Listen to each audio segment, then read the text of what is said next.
Hola, buenos días a todos y a todas. Gracias por acompañarnos. Buenas tardes a aquellos que nos están viendo desde otros lugares del mundo. Quería agradeceros que hayáis decidido un sábado estar con nosotros en este conversatorio inaugural del proyecto Yiguasa, Reinventar y Tejer Comunidad. Higuasa se enmarca dentro del programa Cultura y Ciudadanía del Centro Cultural de España en La Paz y es un programa que pretende contribuir al desarrollo de las ciudades, de las comunidades sostenibles, uno de los objetivos de la Agenda 2030. En realidad buscamos generar un trabajo colectivo en el que podamos compartir herramientas, metodologías, experiencias, repensar y, como bien dice el título, tejer comunidad, de manera que pensemos una ciudad mucho más amable, mucho más sostenible, una comunidad de personas que estén ligadas entre sí y que se generen procesos de participación e innovación cultural y de ciudadanía, concretamente en el contexto boliviano. Yo quisiera agradecer a Grigri Project, en realidad a Susana y a David, que son las personas que de alguna manera han organizado el programa y con los que hemos estado trabajando durante estos meses para definir cuál sería el pensum, digamos, académico, pero también el de los conversatorios que van a ser abiertos al público. De verdad, muchísimas gracias por vuestro trabajo. Enseguida les voy a dar la palabra, pero especialmente hoy, como conversatorio inaugural, contamos con Ticio Escobar de Paraguay y con Ruth Bautista de Bolivia, a los que también quiero agradecerles muchísimo que hoy hayan querido estar con nosotros. Nada más, yo voy a darle la palabra a Susana. Iniciamos el día de hoy con la pregunta ¿cómo generar espacios colaborativos para hacer ciudad en común? Estoy seguro que durante estos 7 meses vamos a poder aprender muchísimo de todas las personas que nos van a acompañar y espero que el siguiente módulo, que está previsto para el mes de abril, pues que nos podamos volver a ver las caras. Muchas gracias, os dejo con Susana y con David. Muchísimas gracias, Juan. Buenos días, buenas tardes desde Madrid. Aquí Susana Y David. de Grigri y estamos súper contentos y muy felices de esta propuesta que habéis realizado desde el Centro Cultural de España de La Paz para diseñar y dar forma, ¿no?, a estos próximos 7 meses con el programa de Higuasa. Y nada, agradeceros de nuevo la invitación y agradecer doblemente la presencia de Ruth Bautista y Ticio Escobar, que nos da muchísimo gusto y creemos que es un verdadero amuleto para comenzar esta andadura que iniciamos hoy hasta el mes de septiembre para este espacio de trabajo para repensar y tejer comunidad en entornos urbanos. Y voy a dar unas pequeñas pinceladas de lo que se trata el programa de Higuasa, que vamos en esta primera debate, conversación, vamos a ver un poco qué implica o qué sentido tiene haber llamado al programa con esta palabra mágica, Higuasa, y ver un poquito, contaros un poco cómo vamos a trabajar estos próximos 7 meses. Como comentaba Juan, la propuesta se enmarca dentro de esta línea de trabajo de cultura y ciudadanía y uno de los principales objetivos de este proyecto es explorar un poco las posibilidades que tiene este tipo de formato participativo para tantear otras maneras de cultura pública, ¿no?, de institución que sea más permeable a lo que sucede en su contexto, en su lugar, en su territorio, y de qué manera puede de alguna manera generar interrelacionar saberes y experiencias y aprendizajes en su entorno más cercano. Creemos que es un formato y una manera de entender la cultura desde un punto de vista más social, más transformador y más comprometido. Y creemos que en estos momentos en los que estamos, con la distancia social, con todas las dificultades que están sucediendo tanto en Europa como en Sudamérica, como en tantos otros continentes a raíz de la pandemia, creemos que es crucial poder poner el foco en esta manera de entender la cultura desde un aspecto transformador, desde una manera de entenderlo relacional, basada en los vínculos y en lo inacabado, ¿no? Creemos mucho en esta cuestión de las cosas que se pueden ir generando y dialogando con los actores y los agentes que nos rodean. Rápidamente, este programa se va a dividir en 7 módulos. Empezamos hoy el primero, intentando ver y donde se va a intercalar, como veis, conversatorios abiertos a cualquiera con una formación dirigida a 25 participantes del territorio de Bolivia, y vamos a trabajar temas de cómo poder generar estos laboratorios ciudadanos, cómo poder diseñar un mapeo de deseos y potencias y saberes de las comunidades, de los territorios. Vamos a ver cómo se puede generar un plan de mediación para conectar esos saberes, cómo se producen unos talleres colaborativos y cómo podemos documentar, ¿no?, todo este proceso y todos estos saberes que operan en nuestras ciudades y que muchas veces dejamos de lado, ¿no? Entonces, ¿cómo podemos mirar de lado? Que es una de las cosas que Ticio nos ha comentado en otras conversaciones que hemos tenido previamente. Antes de comenzar con de qué vamos a hablar en el conversatorio de hoy, voy a hacer una pequeña presentación de nuestros invitados, a los que de nuevo agradecemos muchísimo el estar aquí con nosotros. Empezaré con Ticio Escobar, que, bueno, que es alguien muy importante para nuestra manera de pensar y entender lo que es la cultura y el rol que tiene la cultura, y que es un agente crucial también en el territorio latinoamericano. Él es curador, profesor, crítico y promotor cultural, fue presidente de la Asociación de Apoyo a las Comunidades Indígenas del Paraguay, ha sido director de Cultura de Asunción y ministro de Cultura del Paraguay, ha sido autor de la Ley Nacional de Cultura del Paraguay y coautor de la Ley Nacional de Patrimonio. Ha publicado un montón de libros, para mí muy importantes, para entender, ir más allá de las cosas tal y como parecen que son, ¿no?, mirar desde otros lugares. Es fundador del Museo de Arte Indígena de Paraguay, donde se ha formado como parte de sus colecciones. Ha recibido varios premios internacionales y querríamos subrayar el que recibió de España el premio Bartolomé de las Casas por su apoyo a las causas indígenas de América, y es director de un espacio maravilloso en Asunción, el Centro de Artes Visuales Museo del Barro. Voy a seguir con Ruth. Ruth Bautista es socióloga de Bolivia, especialista en desarrollo rural, estudios de etnicidad y género. Ha participado en diferentes procesos de investigación, coordinando una serie de publicaciones sobre el acceso a la tierra, fundamental, el ámbito territorial, organizativo y de las identidades políticas. Se considera activista por los derechos de los pueblos indígenas y actualmente es investigadora del Instituto para el Desarrollo Rural de Sudamérica. Así que doy paso a David y ver un poco por qué hemos tenido la suerte de contar con estos perfiles tan potentes para la lectura inaugural del programa Hiwasa. Pues muchas gracias.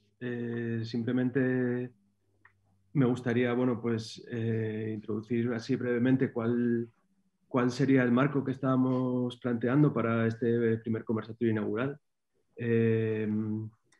Como ya ha comentado Susana y Juan, ¿no?, pues en esta primera conversación nos gustaría ante todo pues acercarnos a cuáles son las acepciones del término Hiwasa, qué dimensiones culturales y políticas tiene en los entornos urbanos latinoamericanos, ¿no?, a través de esta conversación. Y bueno, indicábamos una definición que recogíamos de Silvia Rivera Cusicanqui, ¿no?, que según el texto que tomamos de referencia, ¿no?, pues para ella, ¿qué es Hiwasa? Pues dice, en Aymara hay 4 personas de singular, que son Naya, yo, Juma, tú, Jupa, él o ella, y Hiwasa, que es una persona de singular, pero que quiere decir nosotros, ¿no? Es decir, es un nosotros que incluye al interlocutor. En cambio, el nosotros, que es plural del yo y que es, otra vez en Aymara, Nayanaka, excluye al interlocutor. Entonces, según esta definición, ¿no?, son las formas en que la cultura reconoce un sujeto de enunciación que es a la vez singular y plural, ¿no? Nos interpelaba mucho este término y nos parecía que podía ayudarnos mucho, ¿no?, a acercarnos a de qué manera se podría transformar esta propuesta de los laboratorios ciudadanos, esta propuesta de espacios de colaboración al territorio concreto de Bolivia, ¿no?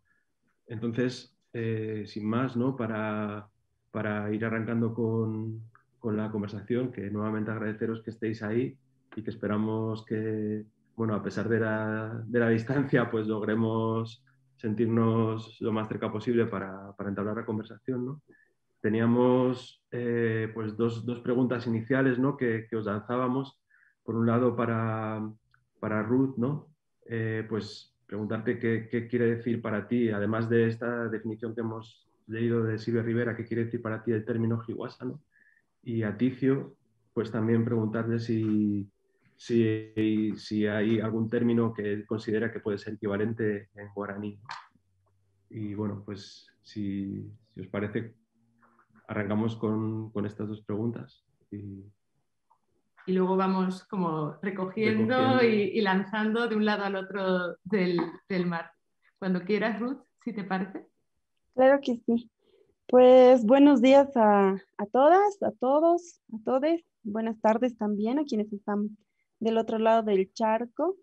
Pues a ver, yo quisiera empezar por contarles así como una experiencia personal, porque para mí el término Hiwasa es una palabra muy especial y muy linda, ¿no? Y que me lleva también a una etapa de mi vida muy concreta, que creo que sí nos sirve compartir, ¿no? En esta mañanita, ¿no?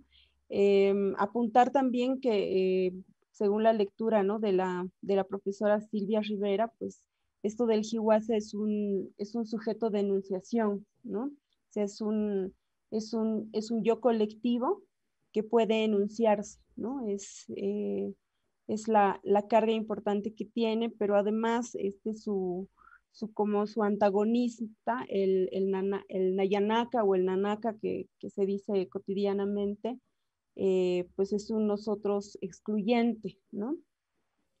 Y además existe un plural del Hiwasa, ¿no? Que es Hiwasanaka, ¿no? Que es todos nosotros, y por lo que yo he podido ver, pues también todos nosotros incluye como que a toda la humanidad, pero además también puede incluir a lo no humano, ¿no? A los animalitos que muchas veces forman parte de las casas, de los hogares, también a los objetos, a las deidades, a los cerros, por ejemplo, que aquí en los Andes son tan importantes, ¿no? Yo les decía que a mí el término Hiwasa me es muy especial y me lleva a una etapa concreta porque cuando estaba terminando de estudiar sociología en los últimos años, les hablo del 2005-2006, yo pasaba clases con un profesor que se llamaba Julio Mantilla, que en paz descanse él, y que pues él era todo un personaje también, ¿no? Y él nos hablaba bastante de este término Hiwasa y nos había hecho considerarlo como un dispositivo para analizar tanto la sociedad como para pensar metodológicamente, ¿no? Pensar cómo constituirnos como investigadores y proponernos el diálogo con los otros, ¿no? Según Mantilla, el término Hiwasa es la conjugación de la muerte de los egos por el nacimiento de una identidad colectiva fortificada, ¿no? Y esto es muy importante porque el término Hiwasa comparte, digamos, una raíz lingüística con el verbo morir en Aymara, ¿no? Que es Hiwaña en el morir en Aymara. Entonces, esta muerte, y considerando también que la muerte en la cosmovisión andina, Aymara, digamos, es una etapa más de la vida, ¿no? Es una etapa más donde transitas, ¿no? Donde tu ajayu, tu alma está transitando hacia otro lugar. Entonces, el decidir construir un yo colectivo significa una renuncia, ¿no? Una renuncia voluntaria, un esfuerzo por, digamos que, atenuar el ego personal, el individual, por la constitución de este yo colectivo y de esta identidad colectiva fortificada, ¿no? Además, Julio Mantilla, esta idea que trabajaba y que me parece todavía muy rica, y en el contexto en el que les dije, ¿no? Bolivia en el 2005, 2006, algunos años después de nuestro Octubre Negro, ¿no? De unas jornadas muy parecidas a las que hemos vivido en el 2019, un desencuentro muy fuerte en la sociedad, ¿no? Una fragmentación muy fuerte, y que de pronto vislumbrando aquel nuevo gobierno, el entonces nuevo gobierno, y además la Asamblea Constituyente, ¿no? y la manifestación y demanda de toda la plurinacionalidad, pues el término Hiwasa nos podía mostrar como un momento constitutivo políticamente, ¿no? Un momento de ascenso tanto para los pueblos indígenas como para muchísimos sectores sociales que habían estado en los márgenes tanto de la ciudadanía como de los centros de poder y del ejercicio de derechos, digamos. Entonces, este Hiwasa, te hablo de chicos de 21, 20 años, pues nos conmovía mucho, ¿no? Estábamos así en la efervescencia, ¿no? del discurso de Felipe Quispe, de todas las posibilidades que se estaban construyendo en nuestro país. Y junto a mis mejores amigas decidimos conformar el colectivo Hiwasa, ¿no? Y aventurarnos hacia la investigación social y tomar, ¿no? precisamente este término y esta interpelación por aproximarse al otro, por intentar volver a construir este colectivo, este yo colectivo en el trabajo de investigación social, ¿no? Y pues radicalizar un montón en esa nuestra perspectiva bastante utópica, radicalizar el tema de la investigación participativa, el tema del diálogo con el otro, el tema de una investigación que logre consensos con los investigados, entre comillas, ¿no? Entonces, sí que tengo apuntes de una serie de conclusiones de esa etapa que creo que sí nos sirven, pero tal vez las comparto más adelante y así no perdemos el hilo, ¿no? del Hiwasa en otros códigos lingüísticos. Muchísimas gracias. Se me han puesto los pelos de punta. Me ha parecido bellísimo como esta acepción de esa relación con la muerte del ego para poder generar ese yo colectivo. No sé si, Ticio, te lanzamos a ti en el término en guaraní, que seguro que también nos da claves. Sí, en guaraní existe el concepto de nosotros, que es también absolutamente equivalente en el sentido de que diferencia un nosotros según incluya o excluya al interlocutor, pero tiene otras derivaciones y otros tonos, aunque coincide muchísimo también cuando uno lo pone en contexto. En guaraní se dice ñandé a nosotros. Ñandé quiere decir nosotros, todos nosotros, ¿verdad? Y oré quiere decir nosotros quienes hablamos cuando nos dirigimos a alguien, es decir, cuando excluye al interlocutor. Entonces, eso permite como un juego súper ágil de definición de posiciones de enunciación, porque continuamente uno puede ir cambiando o según avanza la conversación o no, incluyendo o no al otro. Y cuando hablo de excluir, no tiene un sentido de exclusión, o sea, podría tenerlo, pero en general es simplemente decir mi posición de sujeto es diferente a la tuya o nuestra, porque estamos hablando en plural. Aunque el interlocutor puede ser una persona singular, si yo estoy hablando con Ruth en este momento, yo le puedo decir ñandé en cuanto ñandé incluye los hispanoamericanos, ¿verdad? Pero si digo oré, estoy diciendo nosotros, los paraguayos, ante vos, ¿verdad? O sea que puede ser ante una sola persona, nosotros, en cuya esfera lógica, desde el punto de vista de la lógica de los cálculos, vos no describís, pero eso no significa, reitero, una exclusión. Incluso, por ejemplo, hay una fiesta de los guaraníes. Los guaraníes están tanto en Paraguay como en Bolivia. Entonces, por ejemplo, los chiriguanos o los isoseños, guaraníes isoseños, participan de ambos. Y hay una enorme fiesta que se llama Areteguazú, que es la fiesta, sería la gran ceremonia colectiva, y que se llama Ore Arete cuando incluye solamente a la comunidad, pero es ñande arete cuando se abre a cualquier participante. O sea, son como exclusas de posiciones subjetivas o identitarias, diríamos con el miedo de usar esa palabra, que están definiendo qué lugar se ocupa en una interlocución. Y eso es sumamente variable. Los indígenas pueden decir ñandé u oré según se definan a perfiles que tienen que ver antes los extranjeros, ante la sociedad nacional, pero también ante otros indígenas, ¿verdad? O dentro de un grupo indígena ante las subclases que pueden existir por razones clánicas o grupales o lo que fuere. O sea que permite como articular bien las diferenciaciones desde donde uno está hablando. Pero esa oposición, y ahí sí yo encuentro también un parecido notable con Hiwasa, tiene sobre todo una aplicación, digamos, dentro de un contexto, de un concepto más amplio que en guaraní se llama Tecopona. Teco quiere decir como nuestra manera de ser, nuestro conjunto, nuestra manera de ser, nuestra cultura prácticamente puede ser, ¿verdad?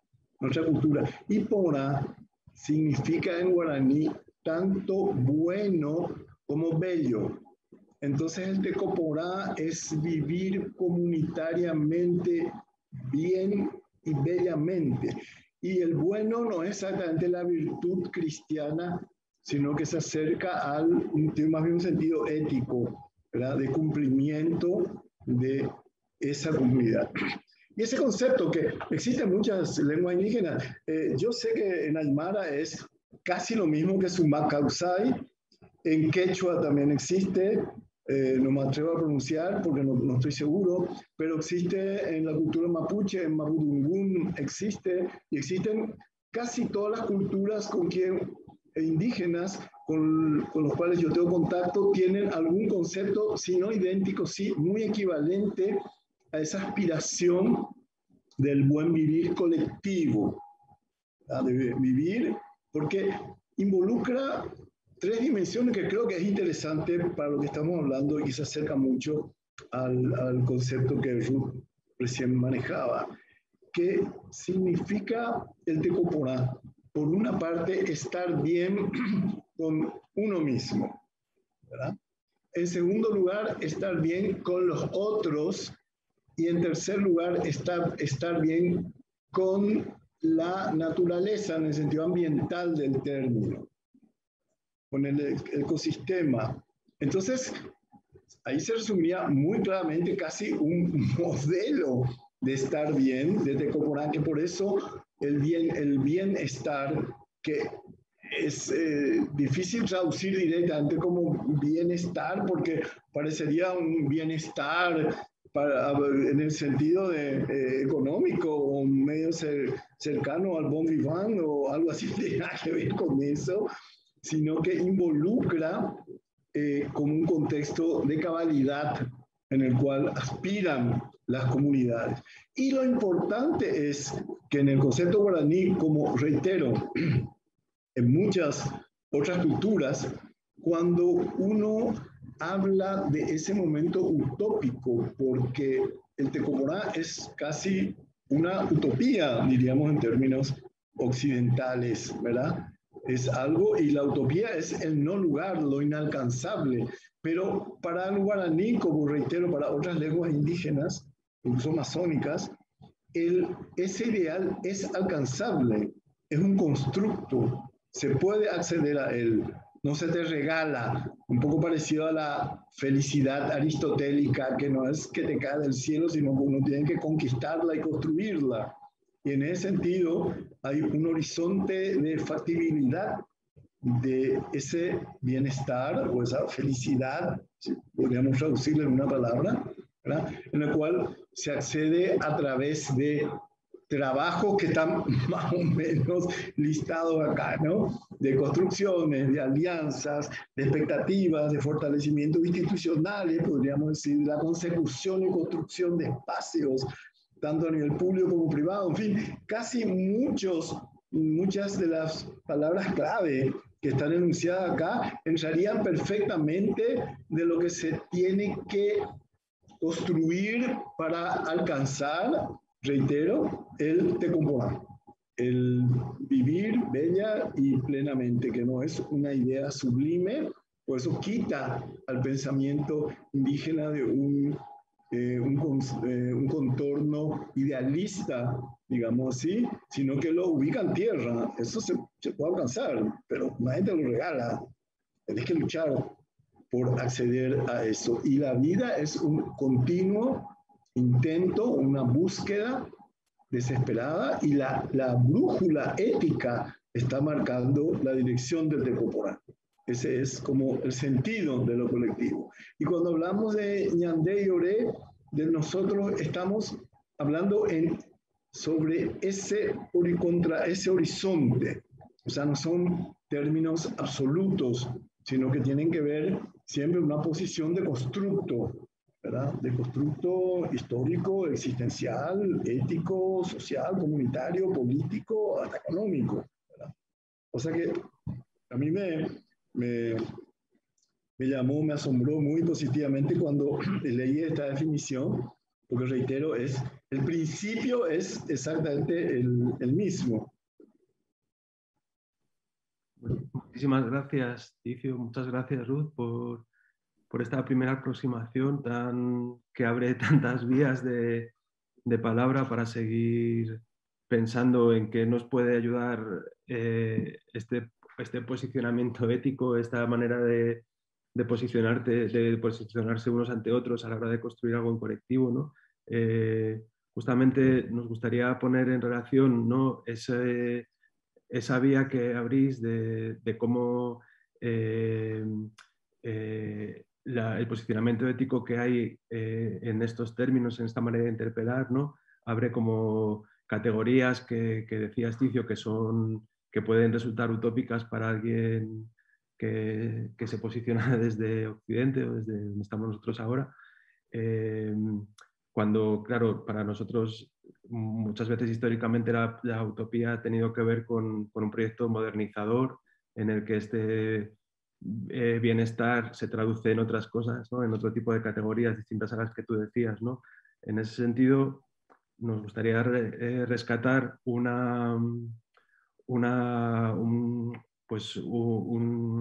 fragmento, unas menciones que hacía Ruth, ¿no?, en un artículo que se llama La Carta de la Amazonía, un contexto sudamericano peculiar, ¿no?, en el que hablabas, Ruth, de cómo, ¿no?, te preguntabas y nos preguntamos y nos gustaría si pudieses desarrollar un poco más sobre, ¿no?, de qué manera podemos desaprender las categorías coloniales impuestas para posibilitar el habitar en común la ciudad, ¿no? No sé, si podrías como desarrollar un poquito en base a esto, ¿no?, al hilo de estos posicionamientos éticos o de estas utopías del habitar en común que se abren al interpelar desde un Hiwasa, ¿no?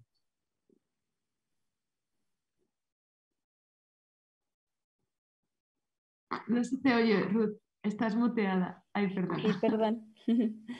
Esta carta de la Amazonía que habíamos construido, si no me equivoco, el 2018 en un encuentro en la Amazonía brasilera, con muchos compañeros, con gente de pueblos indígenas y gente de ciencias sociales también.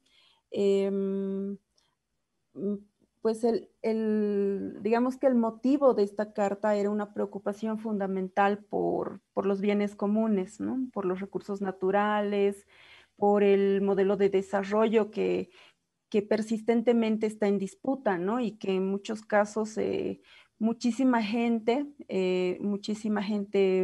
principalmente urbana, está como desconectada, ¿no?, de estos temas. Entonces, lo que veíamos urgente era pues generar alianzas, ¿no?, ver de sensibilizar cada vez a más gente por la defensa de los territorios, por la defensa de los recursos naturales, etcétera.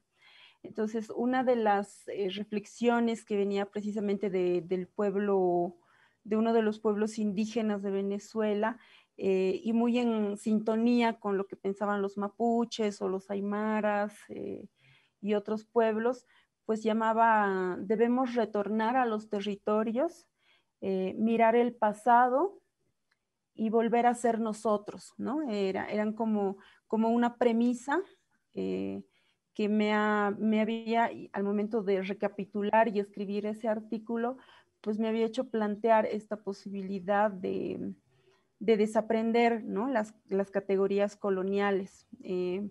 Ticio tiene razón cuando dice que esto del Hiwasa y la relación de Hiwasa y Nanaka te ordena el mundo, ¿no?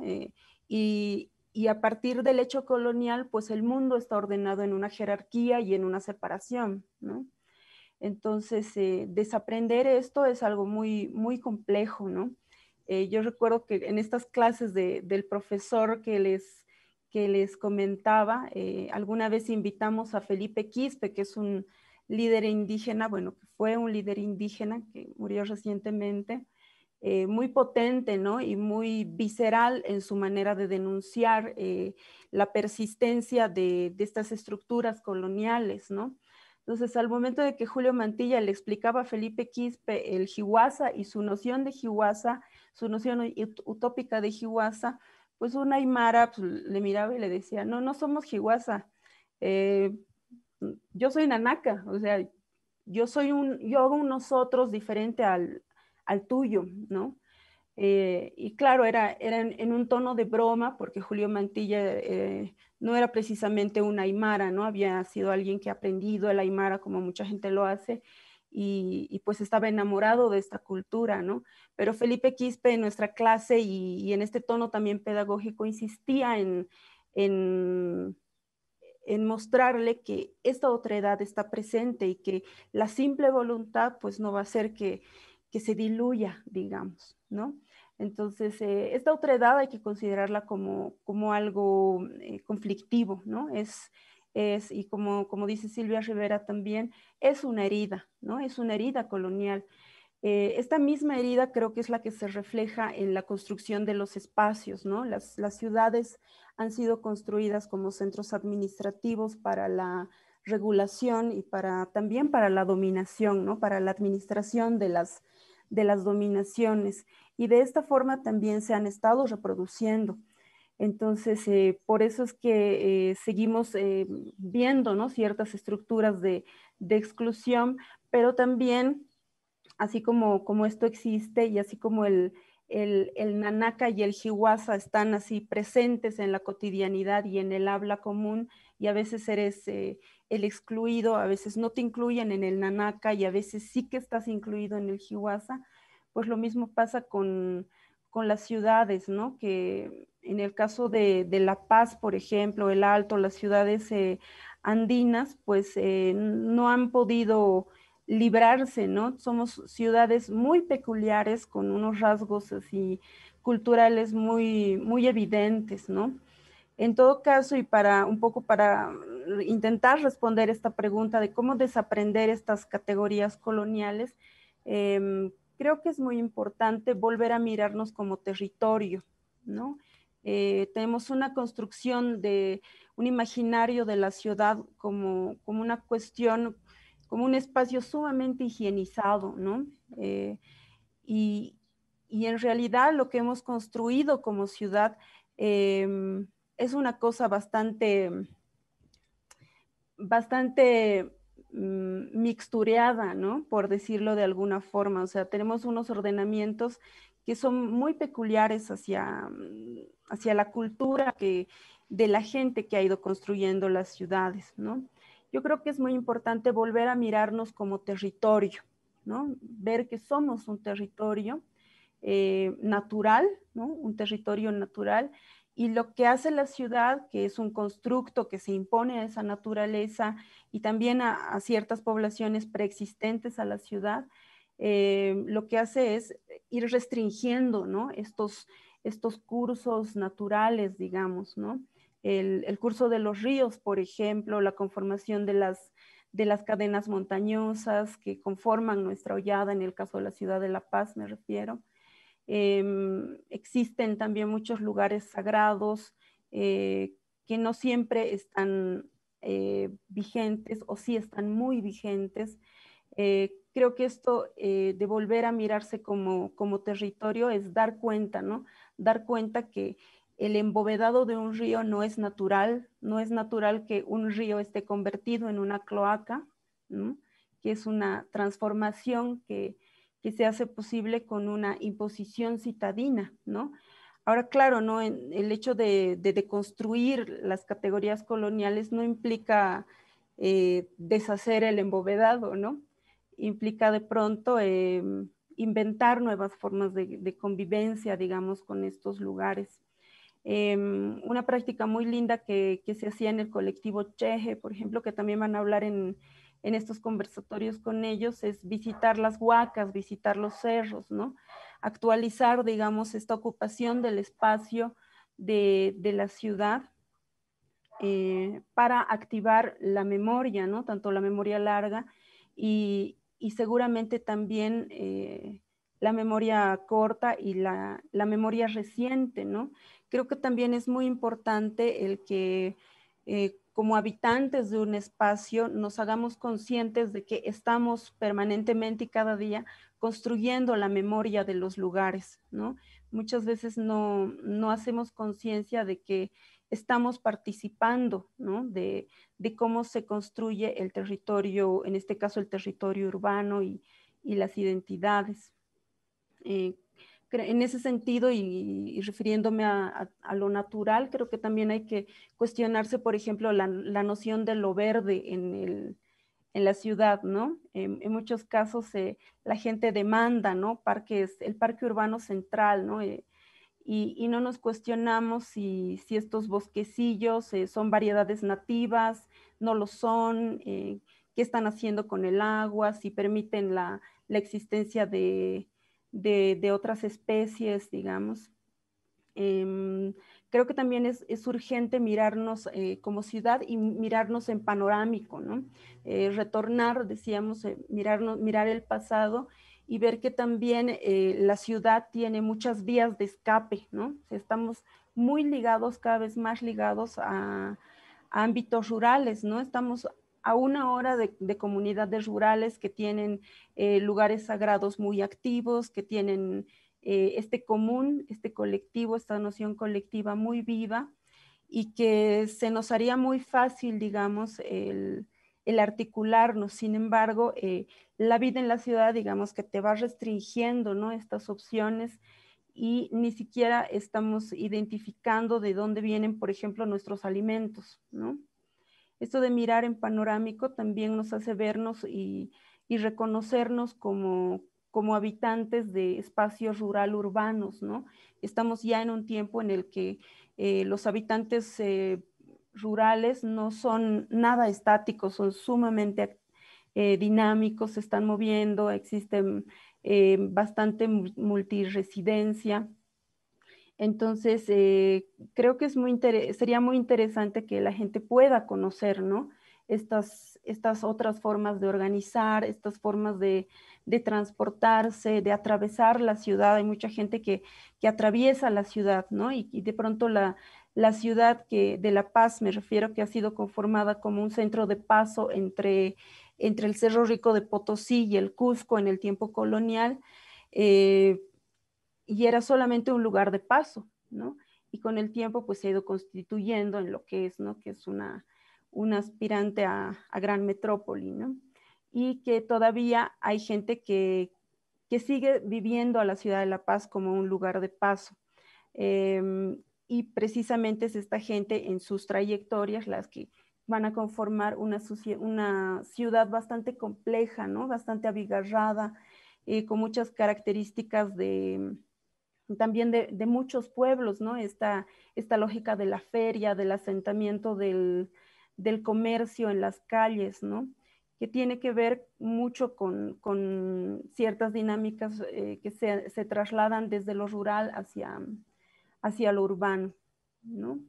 Creo que también es importante para deconstruir estas otredades, estas fragmentaciones, el hacer un trabajo mucho más consciente sobre la memoria, ¿no? De ver si se han podido restituir o reparar aquellos daños que han ocurrido en la ciudad, ¿no? No solamente en cuanto a conflictos sociales, sino también a episodios, no sé, de desgracias, ¿no? Como los deslizamientos, las inundaciones, ¿no? Estas marcas que se quedan en la ciudad y que tienen su descarga, digamos, siempre en los más desventajados en la sociedad. Pues eso puedo aportar mientras. Muchísimas gracias, Ruth, por tu aportación, que sigue volviendo a abrir y a recoger, ¿no?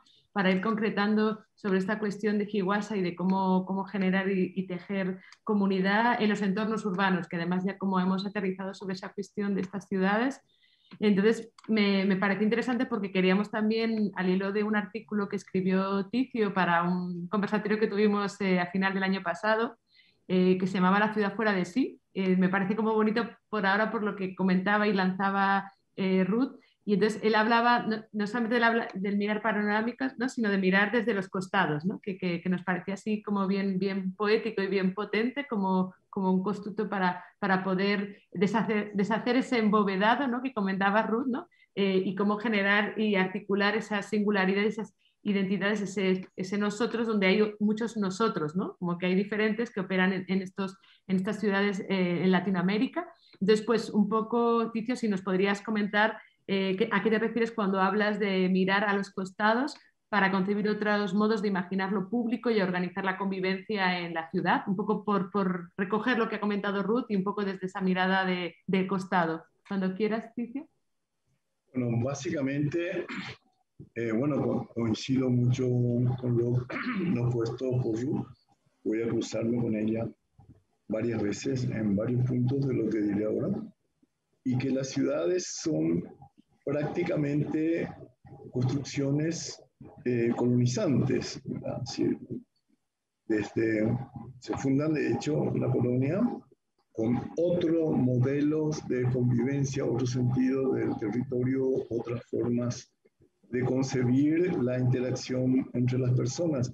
Y casi crecen marcadas en gran parte por ese origen, porque el modelo de ciudad sigue manteniendo un modelo excluyente que no permite mirar a los costados, prácticamente. ¿Por qué? Porque a los costados están los indígenas que viven en la ciudad, están los pobres, están barrios marginales, y la ciudad está concebida como sobre un modelo de esfera pública que excluye gente, que no está pensado para esas grandes poblaciones o grandes sectores que viven y cada vez más en las ciudades y son arrojados de sus territorios, no está preparado para recibirlos, más que como intrusos, casi diría como indeseables, o aún gente viviendo mucho tiempo en las ciudades. En el caso de Asunción es particular porque no tiene, por ejemplo, como La Paz,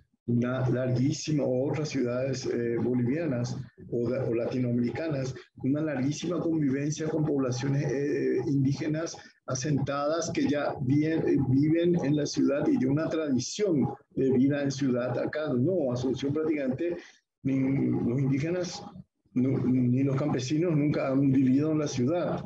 Y de pronto con los éxodos, cuando se sienten como atrapados por sus latifundos, desalojados por el cultivo omnipresente de la soja, saqueados en sus territorios, tienen que venir a la ciudad, vienen como a un mundo desconocido y como son mirados así como advenedizos y como los intrusos, por más de que la ciudad está construida por los propios poderes que los echaron a ellos de sus territorios.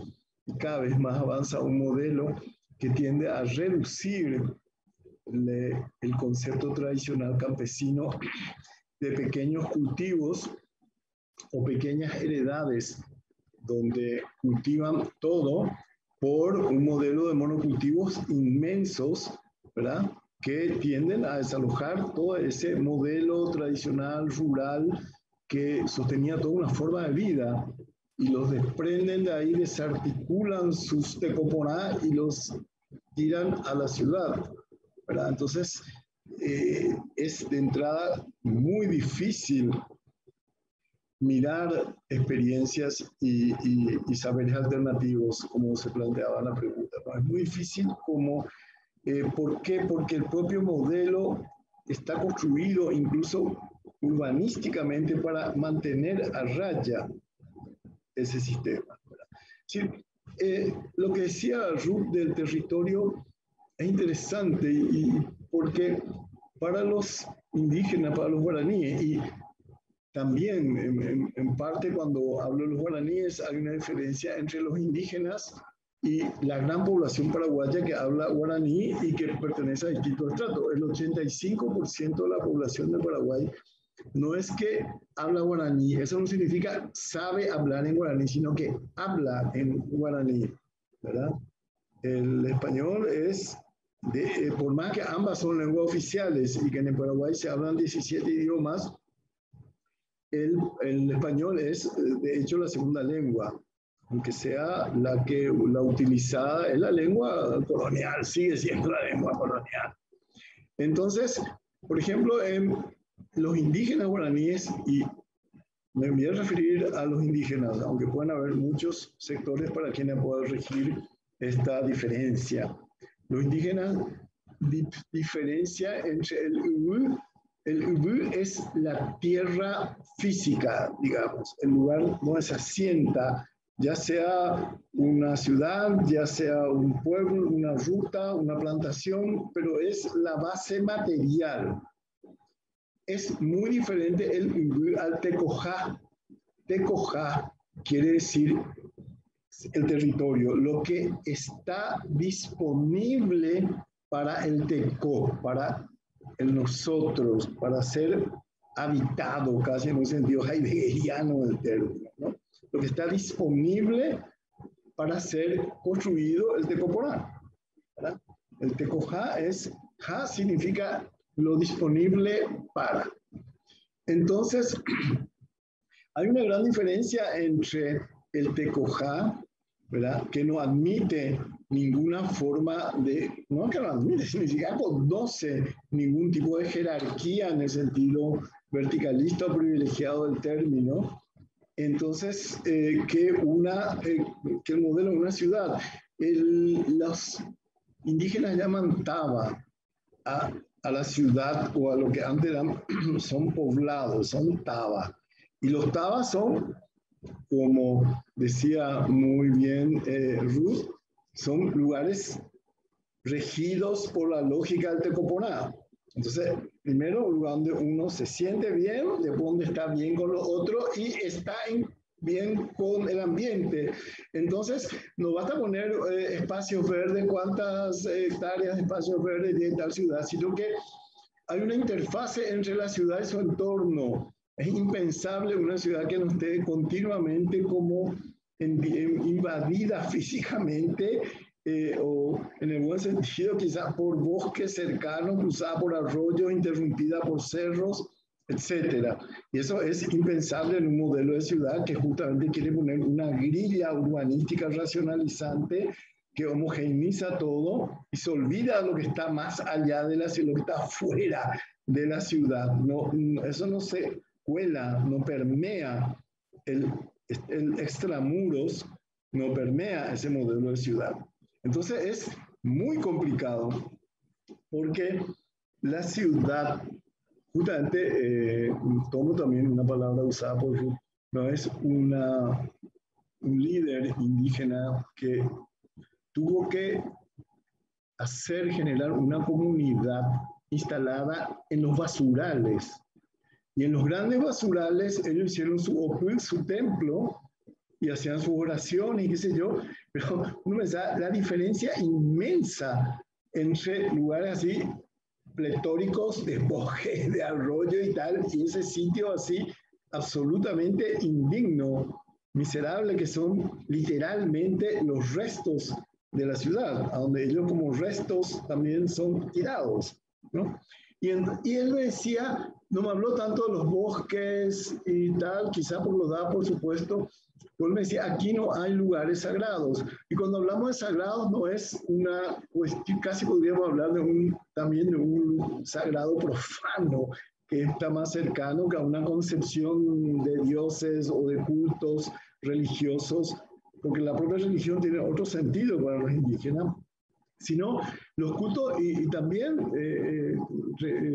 coincido totalmente con Ruth, son marcas de la memoria y marcas del deseo, son como hitos, esos lugares sagrados, se concentran energías orientadoras para una construcción social o comunitaria. Y acá no hay. ¿Por qué? Porque la ciudad pone sus hitos y sus marcas de otra manera. Inventa panteones de los héroes, mármoles en cuanto puede, monumentos, construcciones míticas de la nacionalidad, pero eso no tiene nada que ver con la posibilidad de orientarse en términos de recuperar un espacio comunitario crecido de otra manera.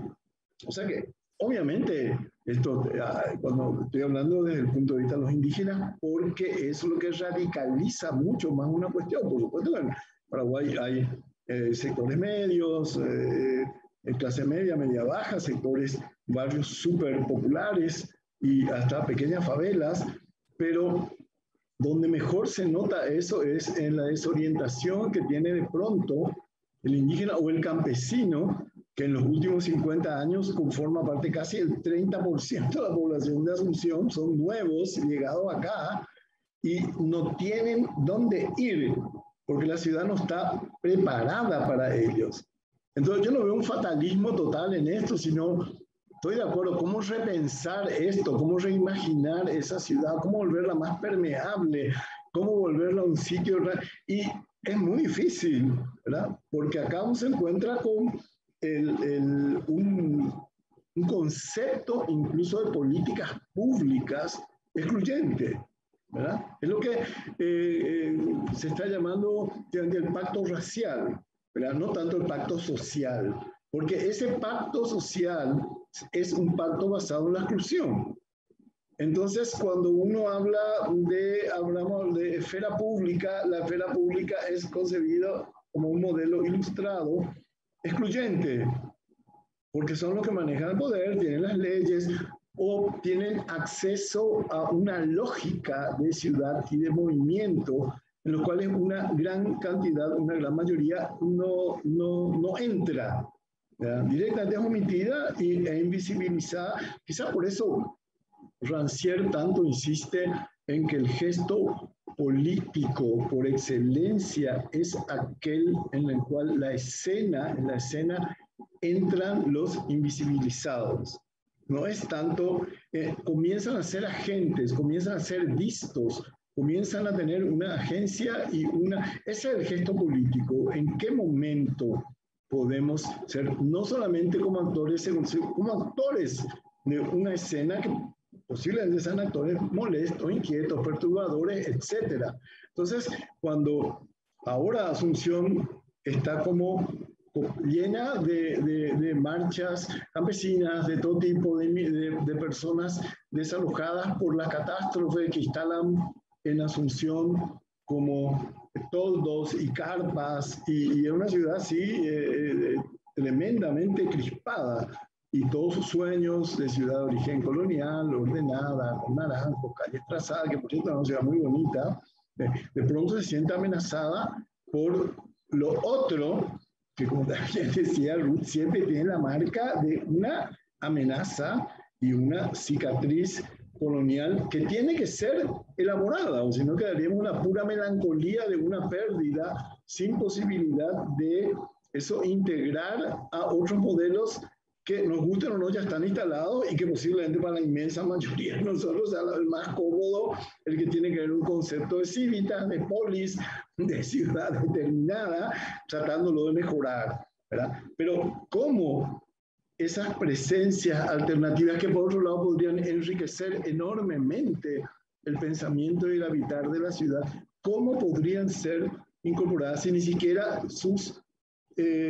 quienes lo sostienen son escuchados? ¿verdad? Están mantenidos así higiénicamente al margen del debate público y no tienen representación. Entonces, es un problema que viene como de atrás, por supuesto que tienen que crear instancias participativas. Esa es la gran tarea, ¿verdad? Las movilizaciones es el gran desafío de un modelo democrático, cómo romper ese círculo vicioso y hacerlo realmente participativo. No sé, una ciudad bonita con su avenida, que ojalá sea. Yo amaría que todas las ciudades sean así, ¿verdad? Ojalá fuera. Pero no que esto signifiquen como murallas internas feroces en los cuales se esconden las favelas y se esconde la miseria y se prohíbe a los niños de la calle porque ensucian el paisaje urbano y dan una mala imagen de la ciudad ante los propios y ajenos. Y los propios son los sectores, ¿verdad? No estoy encarando con un sistema meramente clasista o el tema, sino que es una jerarquía muy profunda que sigue arrastrando sus orígenes y que en este momento está en colapso. En Asunción al menos está totalmente en crisis. ¿Por qué? Porque las movilizaciones ciudadanas de pronto rompen esa lógica de la ciudad. Sí, los gobernantes toman un modelo muy político y correcto y dicen, bueno, son ciudadanos que expresan su opinión, tienen todo el derecho, sean bienvenidos a pensar diferente, un cinismo increíble, estén bien ordenaditos, me pidan así en una fiesta cívica, y yo detesto que hablen de fiesta cívica. ¿Qué fiesta? Si en la mitad del país está muriendo. Entonces, ¿con qué fiesta me hablan? Por favor, ¿qué modelos educados y corteses pueden pedir a gente a quien no puede acceder mínimamente a sus requerimientos de salud, vivienda y alimentación? Ese es un problema. Por supuesto que tiene un potencial, paradójicamente un potencial de sabiduría enorme, pero no es ninguna casualidad que justamente sean los agentes de ese potencial de sabiduría los que estén excluidos. Porque esos agentes comprometen o arriesgan un modelo de pacto social, de pacto racial, como se diría, en los cuales ellos están excluidos, ¿verdad? O sea, es muy compleja la situación. Yo no soy completamente negativo, estoy señalando simplemente los obstáculos que con la pandemia, con las crisis, con todo, quedan como en rojo vivo y quedan muy en blanco y negro. Quizá el blanco y negro no sea el método más objetivo ni mejor para analizar situaciones, pero a veces las situaciones se ponen en blanco y negro. Ese es un problema. Mil gracias, Ciclo. Ruth, la verdad es que se abren tantas cosas que resulta difícil plantear por dónde seguir. Yo, o sea, hay varias cosas que encuentras, la verdad, al escucharos, cierto paralelismo con cómo se ha destruido también, por ejemplo, en nuestro propio territorio, ¿no? En España, todo el saber vinculado también a lo rural, a lo campesino, de qué manera justamente ahora se está reivindicando también de alguna manera cómo se puede mirar atrás o cómo se puede recuperar esa complementariedad entre lo rural y lo urbano, ¿no? Porque hay que entender, como decís, que lo urbano o las ciudades no se han fundado siempre en base a un entorno de producción de alimentos, por ejemplo, que es el que suministra, ¿no? El que tiene un intercambio con la ciudad, que hay una relación, ¿no? Como de equilibrio que se ha roto, ¿no? Y que aquí incluso en todas las implicaciones que decís, tanto en lo medioambiental como en lo cultural, pues se ha visto cómo ha producido un modelo de ciudad que no se sostiene más, ¿no? Entonces, como decís también, ese reto de cívico, ¿no? De eso que se quiere enunciar desde quien está ahora en el poder como una fiesta cívica o intentar hacer una integración de la gente que se ha quedado fuera a través de unas manifestaciones que incluso les son impuestas, ¿no? Es como un gran reto y por eso quizá vuelve a tener sentido hablar de Higuasa, ¿no? Por lo que decíais de renuncia, ¿no? Cómo desde las personas que ahora mismo están en situación de poder podrían ponerse en una situación de Higuasa, ¿no? De hacer una renuncia y poder dar cabida a unos otros que no excluya, que deje de seguir excluyendo, ¿no? A mucha gente, ¿no? En ese sentido, quizá, no sé si os parece, nos gustaría a lo mejor si nos podéis dar algunas pistas en relación a qué creéis que es todas estas personas que se ven volcadas a formar parte de la ciudad, pero que están ahora mismo desubicadas, ¿cuáles creéis que serían los saberes o sus culturas, ¿no? Que en el caso de Bolivia, pues son culturas originarias que se han visto excluidas, que creéis que puede aportar a los entornos urbanos, ¿no? El saber de todas estas personas que se han visto volcadas a vivir en un entorno urbano y que están como de alguna manera desubicadas, ¿no? de, de su manera de entender el territorio, ¿no? Como decía Ruth. Bien, pues creo que la puntualización que hacía Ticio es muy importante, ¿no? Porque hay ciudades y ciudades.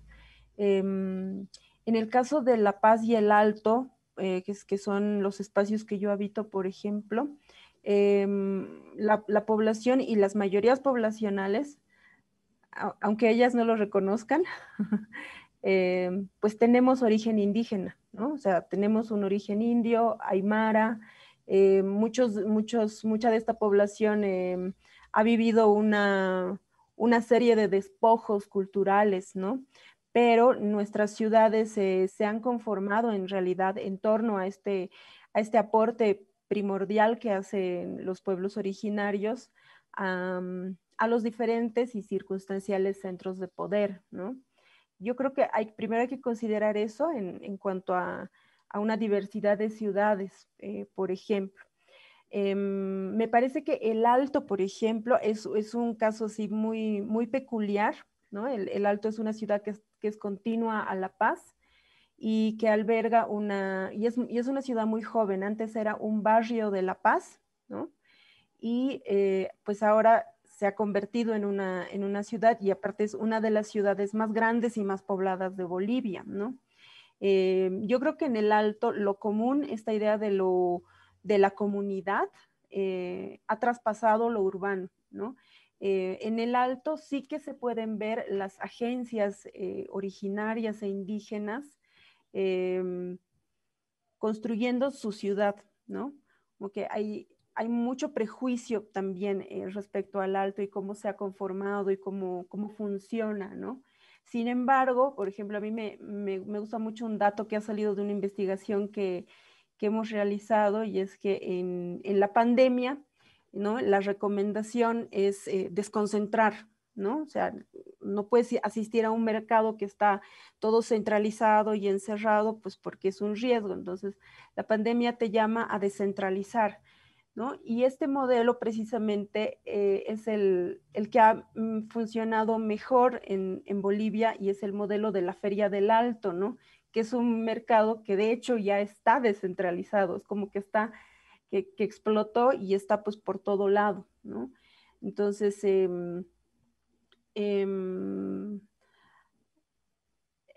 hay que ver, ¿no? O sea, esto lo hemos estudiado en términos del sistema agroalimentario y cómo está funcionando, cómo ha funcionado el abastecimiento de alimentos para la población, y vemos que es un modelo bueno. Sin embargo, en el tiempo de la pandemia, por ejemplo, los medios de comunicación se centraban a la 1 de la tarde en el cruce de Villadela o en tal lugar del Alto, para mostrar cómo la gente circulaba, ¿no? Y mostrarlos como como altos transgresores, ¿no? de las políticas de bioseguridad, ¿no? Entonces, sí que hay un estigma muy, muy duro, ¿no? Pese a que es una ciudad bastante progresista, tanto en su planteamiento de urbanidad como en su planteamiento de organicidad, ¿no? Pese a sus problemas, que son bastantes.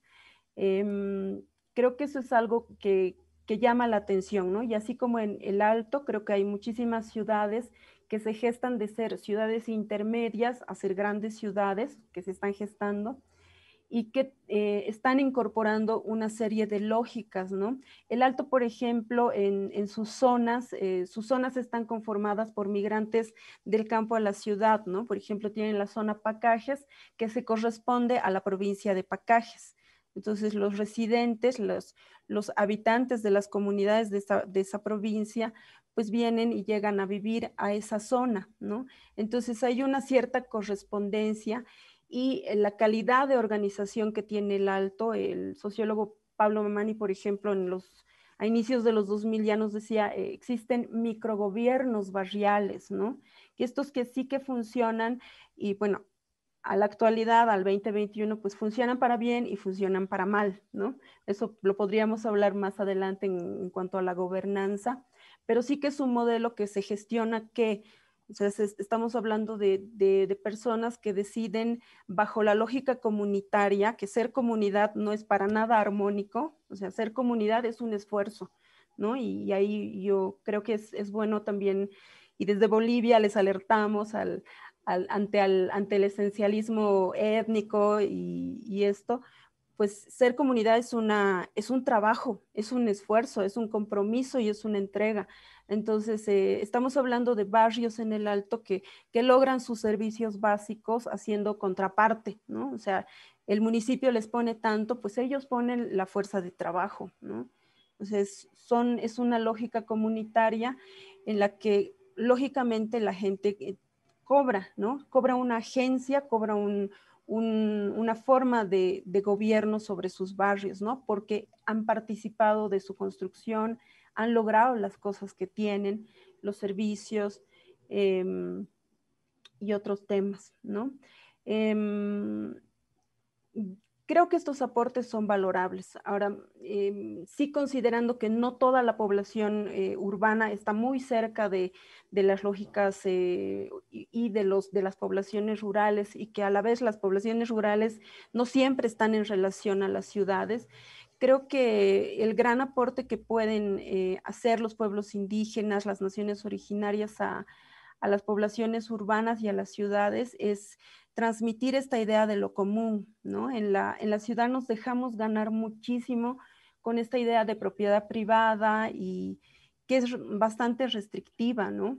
Creo que pocos nos sentimos convocados a las causas, por ejemplo, no sé, a luchar contra la basura en la ciudad, ¿no? Solamente eso no es una causa común para la población urbana.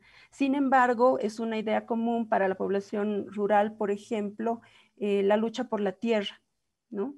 Aunque luches por un título familiar de tierra, pues tu lucha suele ser colectiva, ¿no? La lucha por la tierra es colectiva necesariamente. La defensa de los territorios, por ejemplo, es colectiva. La resistencia, por ejemplo, a proyectos desarrollistas como megarepresas, a carreteras, a proyectos extractivistas, estas resistencias son colectivas, ¿no? En el campo tenemos a varias comunidades haciendo resistencia, impidiendo corporalmente que ingresen las empresas transnacionales a sus territorios. Este sentido de comunidad es muy difícil encontrarlo en las ciudades, ¿no? Una vez que logras tus servicios básicos, tu casita y demás, pues defiendes lo que está de tu puerta para adentro. Entonces es cómo lograr este sentido de comunidad y este sentido del bien común, ¿no? O sea, el árbol que está en la esquina de tu casa, pues es tu bien común y lo tienes que defender porque es el que te está aportando parte del oxígeno, ¿no? Es un proceso de concientización seguramente.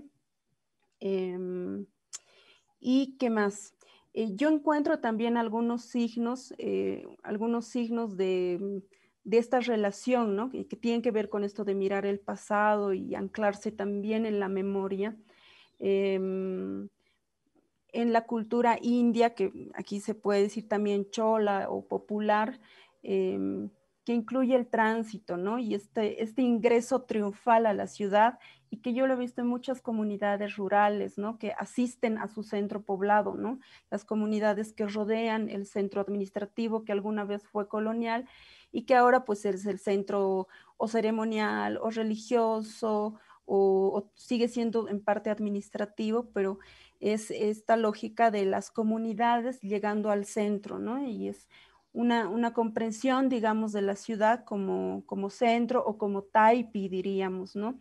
Este ingreso triunfal a la ciudad se lo ve, por ejemplo, en fiestas, ¿no? Si han estado en La Paz, todos han presenciado, por ejemplo, la entrada del Gran Poder, ¿no? Que es precisamente el descenso y bailando, ¿no? De grupos de danzantes desde aquellos barrios de indios coloniales que ahora son barrios populosos, barrios muy populares, hacia el centro de la ciudad, ¿no? Esa misma lógica yo la encuentro en las marchas, ¿no? En las marchas reivindicativas de los pueblos indígenas que muchas veces, en muchas ocasiones han tenido que marchar desde sus territorios hacia el centro del poder, ¿no? Entonces, este tránsito y llegar a la ciudad te muestra una lógica también bastante performática desde los pueblos indígenas y que te está llamando a mirarles, ¿no? Te está convocando a este encuentro y eso es al hacer este jiwasa, al decir, escuchen esta reivindicación que les traigo desde el, no sé, desde el otro lado del país, y escuchen también esta música, este baile, estos símbolos que traigo a la ciudad, ¿no? A la ciudad que es como un centro, ¿no? Un taipi, diríamos en Aymara, este centro donde confluyen los diferentes, ¿no? También quisiera reiterar este cuidado con el esencialismo y también prevenirnos, ¿no? Porque hay en ciudades como La Paz, seguramente también en ciudades como en México y demás, donde hay expresiones culturales así súper vivas, súper heterogéneas, creo que también hay que prevenirse de la folclorización, ¿no? Y que esta folclorización, en lugar de conducirte a un encuentro con el otro, a conocer una cultura, pues te está velando más bien, ¿no? Te está haciendo consumir la imagen, sin embargo, no estás accediendo a la persona que está detrás de esta performance, ¿no? Creo que lo interesante sería que no sé si las instituciones o las iniciativas autogestionarias nos lleven más bien a traspasar esta performance y veamos cómo se constituyen, quién las hace, el para qué y estas cosas porque si no, pasa lo que nos pasa mucho en Bolivia, ¿no? Llevamos el ritual, llevamos la danza, la máscara, la banderita huipala por todo lado, y estas cosas dejan de tener la densidad simbólica que tienen y se despojan de sus significaciones, y esto es algo muy peligroso, ¿no? Creo que los aportes tienen que ver con la memoria, pero tienen que ver también con considerar que las culturas indígenas originarias son totalmente contemporáneas y están actualizadas en sus expresiones, en sus formas de comunicar y en sus formas de demandar derechos también. Muchísimas gracias, Ruth. Ha sido también como súper clara y súper inspiradora. Si quieres, Ticio, ¿no? Comentar y un poco aportar la perspectiva desde Paraguay, desde Asunción, desde qué aportan estas comunidades y un poco también el cómo romper esa folclorización o esos mitos, ¿no? de esos pueblos como algo del pasado o con una identidad cerrada. Si puedes comentarnos un poco cuál es tu punto de vista ante esta, qué es lo que pueden aportar, ¿no? en el entorno urbano actual, contemporáneo. Y un pequeño paréntesis, porque estamos recibiendo ya preguntas en el hilo de Facebook que no he comentado, que podéis aportar comentarios y dejaremos un ratito al final para compartir esas preguntas, porque la verdad que está siendo un debate maravilloso. No paramos de apuntar todas las cosas que están comentando tanto Noticia como Ruth, pero vamos, que las estoy recogiendo y en un ratito las vamos a compartir con nuestras maravillosas invitadas. Así que si quieres, Ticio, comentarnos un poco tu punto de vista. Bueno, sí, básicamente, una vez más, coincido bastante con Ruth. Y el gran desafío democrático es cómo articular justamente diferencias tan radicales y cómo construir espacios públicos incluyentes, ¿verdad? Eso es una prioridad, casi decirlo, pero hay que recordar los momentos como este. Y la situación se vuelve muy complicada porque en gran parte la contrapartida social, local, comunitaria, etcétera, se ve enfrentada a un interlocutor cuyas tendencias políticas también son importantes. Una cosa muy diferente era plantear esta pregunta en situaciones de gobiernos progresistas que se dieron en el sur de América, en la Argentina, Paraguay, Bolivia. Bueno, Bolivia tiene otro sistema también ahora, Argentina también, Brasil, Uruguay, etcétera, cuando estos en un escenario totalmente diferente, cuando hay una derechización también muy potente que ocupa los espacios públicos. Entonces, también es muy complicado. Se supone que la esfera pública es un concepto que surge a partir de un encuentro entre el Estado, la sociedad y el mercado, en cuanto superan lo sectorial y encuentran un espacio común que es transsectorial, transmercantil, transestatal. No significa dejar de lado, sino ir más allá dentro de su propia lógica y coincidir. Y eso en determinadas posiciones. Yo creo que en Bolivia o Argentina, otros países, puede ser bastante fácil, más fácil, como se intentó acá en Paraguay durante el último gobierno democrático, de intentar como crear ese diálogo y esos puentes de comunicación, y cada vez se vuelve más difícil. Entonces, una cosa es la enunciación de los grandes principios de las políticas públicas, que todas van a hablar de descentralización, de inclusión, de formas de diálogo y de estigmatización de toda forma de exclusión, etcétera. Pero de hecho siguen funcionando los esquemas que permiten ese tipo ese esquema, ¿no? Entonces, ¿qué pasa? Ahora, por el lado de las ciudadanías, sí que hay muchas posibilidades, aunque queden en gran parte sin su contraparte de diálogo y se traduzcan esas expectativas en demandas, en movilizaciones a veces violentas, en presiones muy potentes, pero de todos modos sí que las hay. Y lo que también decía Ruth, a mí me ha servido también para afirmarme que es cierto, existen varios modelos de ciudades, existen comunidades o ciudades pequeñas o incluso no tan pequeñas que tienen en donde es más difícil la introducción de ese esquema, de ese modelo colonial, y siguen habiendo como las compuertas que lo conectan con lo rural, con el ecosistema y con formas distintas de agrupación.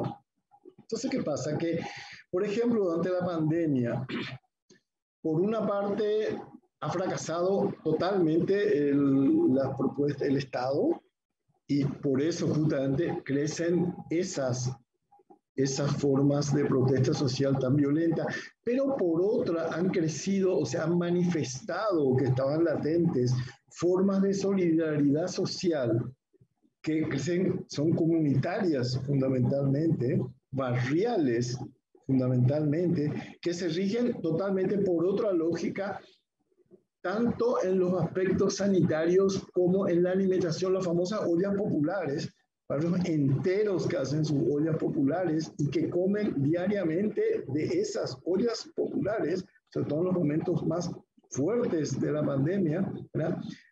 También organizaciones barriales o bien ONGs o bien ciudadanas diversas que trabajan el tema de la educación, por ejemplo. La educación se ha vuelto completamente online y grandes sectores no tienen acceso a Internet ni tienen acceso a ese sistema de participación. Entonces, formas que, cuidando las medidas sanitarias, distanciamiento y tal, pueden trabajar con niños de los barrios para salvar esa brecha enorme que existe entre las posibilidades de no estudiar, de no asistir a la escuela pública, a la escuela, y poder hacerlo en su casa sin internet o sin siquiera, a lo mejor los padres ni siquiera tienen un teléfono móvil con la suficiente capacidad digital como para tomar, o tienen varios niños y aunque tengan un aparato no da para esa la educación. Entonces esas formas también de organización y han creado también muchísimos espacios de debate a nivel otros niveles sectoriales en los cuales se ha dado y se da una continua discusión, un debate y un llamado a redes de solidaridad.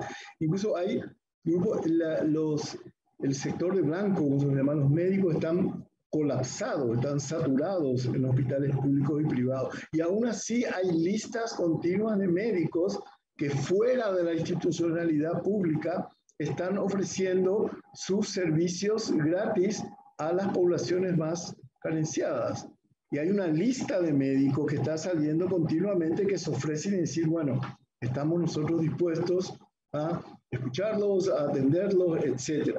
Y también hay un problema que hay una vuelta como a cruzar el límite de la ciudad, porque gran parte de la salud pública en los sectores más vulnerables ha continuado manteniendo la tradición, sobre todo guaraní, de la medicina popular, que ha tratado de ser estigmatizada por los poderes interesados y la farmacia y la industrialización de la medicina como formas supersticiones y tal, pero son formas absolutamente efectivas. El Paraguay ha vivido así desde siempre y hoy en gran parte lo sigue haciendo. Y de hecho, la medicina popular o la medicina, el conocimiento científico del herbolario guaraní es absolutamente indispensable. Hay 3.000 términos de medicina que en remedios y tal que toman nombres guaraníes, que son aportes de los guaraníes. Y eso vuelve a colarse con fuerza también. Hay muchos médicos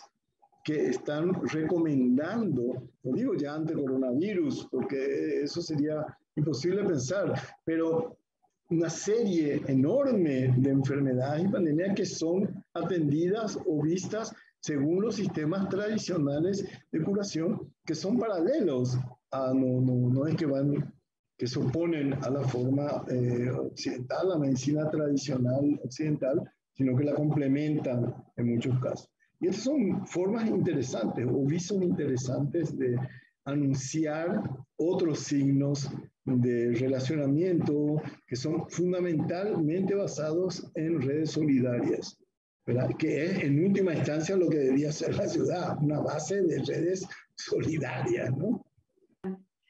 Pues sí, joder, muchísimas gracias, Ticio, por este apunte de qué es lo que debería ser, ¿no?, estas ciudades. Nos queda media horita, como sabemos que somos justos de tiempo, nos gustaría compartir una última pregunta por nuestra parte, porque ya se nos suman otras desde la gente que nos está oyendo, nos está siguiendo, a la que agradecemos también su atención. Y un poco recogiendo todo lo que nos habéis comentado, queríamos como aterrizarlo en este trabajo que comenzamos hoy con el programa Higuasa, con este programa de espacio de aprendizaje, de intercambio de metodologías para poder generar esos espacios de solidaridad, de reconocimiento, de reciprocidad.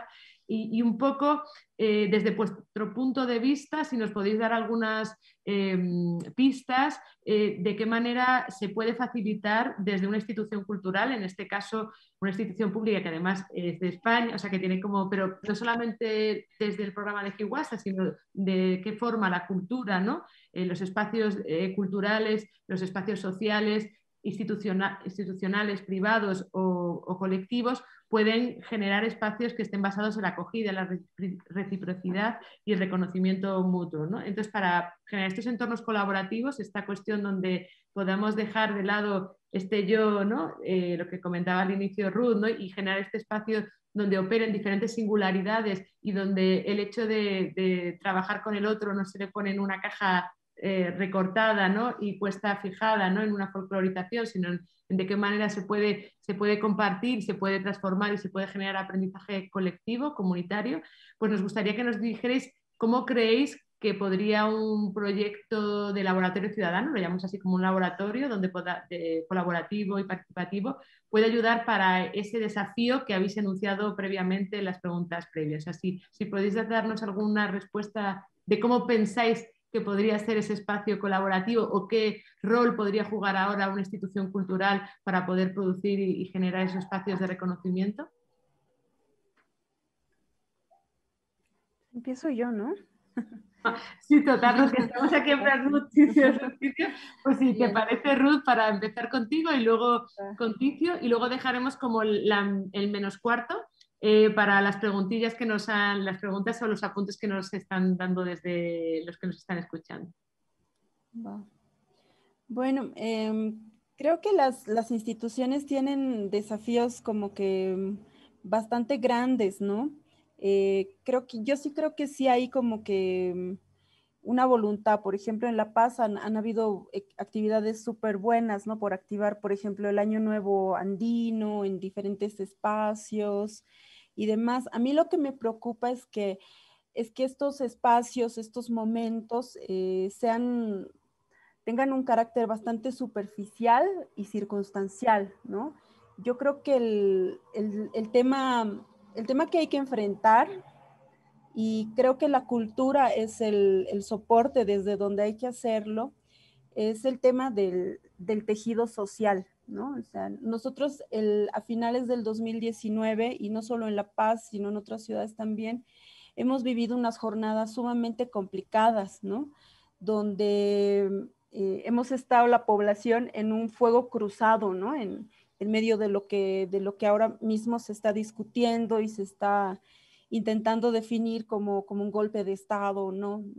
Lo que ha pasado a nivel de micro ha sido también algo muy grave, y creo que es mucho más grave que la discusión que se tiene en el poder central, ¿no? Y es esta fragmentación de este tejido social, ¿no? Yo estaba en algunos barrios donde la gente armaba barricadas y sentía que tenía que defenderse, ¿no? Y ahí sí tú sí que encontrabas un fuerte nanaca, ¿no? Un nosotros y no ellos, ¿no? Y tú paseabas por ahí, veías esta barricada y veías así como todo un aliento por defenderse del otro. ¿Y quién era el otro, no? Entonces yo iba y decía, ¿pero quiénes son, no? Entonces, de pronto, de barrio a barrio eran el barrio popular del barrio residencial, ¿no? Por ejemplo, Alto Brajes defendiéndose de Villa Armonía, ¿no? La zona sur defendiéndose de Chasquipampa, ¿no? Entonces, como que corporalizando a este otro, a este enemigo que te está atacando. Y esto a mí me preocupa mucho, porque en ese momento, precisamente en el momento en el que estás deshumanizando al otro, en una ciudad que no es tan grande tampoco, pues tiene que llamarnos mucho la atención y tiene que preocuparnos bastante, porque estamos fragmentando nuestra relación de cada día. En ese momento me parece, puede que sea muy dramática, pero me parece que no hay gran poder que valga, me parece que no hay fiesta, no hay interculturalidad, no hay el folclore que tanto nos gusta celebrar en La Paz que valga. Se han roto estos lazos con la caserita que nos cuesta construir cotidianamente, ¿no? Creo que esas también son heridas coloniales, ¿no? Son heridas coloniales porque te están mostrando que tú concibes al otro como atrapado en el pasado, ¿no? Le atribuyes cierta salvajización, le atribuyes ciertas características, ¿no? Que lo contraponen a tu ser. Entonces, estos momentos de conflictividad social a mí me hablan de todo lo contrario al Hiwasa, ¿no? Y creo que la cultura tiene que atreverse a ingresar y volver a tejer estos lazos que que se han roto y que son muy funcionales al poder central de cualquier cuño. Ahora mismo, y perdón si me salgo un poco de los temas, pues seguimos en esa polarización, ¿no? Y para la gente y para la opinión pública y el sentido común que se maneja tanto en las redes sociales, pues es muy fácil, ¿no? Atribuirle o quitarle la humanidad al otro. Cuando salvajizas al otro, le quitas la humanidad.